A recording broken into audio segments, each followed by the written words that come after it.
Тэгээ танаач одоо ингээд офсих байх уу, дандаа гэр ахын тавилууд уу? Бүх төрлийнх байна. Офсих, гэр ах уу, зочд буудал, унлахны өрөө, тэгээд одоо ямар жанр байна бүх төрөл нь. Бүх төрөл байна тий. Одоо загвараасаа шалтгаалаад бүгдийг хийж байгаа гэсэн үг.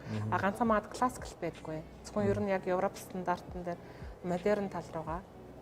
А ирээдүйд нөгөө будгийн үйлдвэр оруулж ирэхлээр одоо классикийг хийнэ гэдэг байгаа чинь. Тэгээд тэр лайнаа судлаад тэгээд аль болохоор бүр автомат будгийн үйлдвэртэй болохоо хичээжээ. За тэгээ танаа үйлдэл бол одоо нөгөө Европ технологиор дандаа Монгол ажилчид тий. Одоо дизайныг Монгол залуучууд гаргаж ийн, Монгол хүмүүс одоо үйлдвэрлэж ийн тий. Тэгээд эцсийн одоо энд ингээд бүтээгдэхүүнээ ингээд тавиад борлуулж ийн. Ер нь бол одоо Монгол хүмүүсийн одоо захиалга одоо ямар юмыг хийж хүсэлтэй байгаа юм тий. Тэр одоо хүслээр нь хийж өгдөг юм биш үү бүгднгийн тийм үү?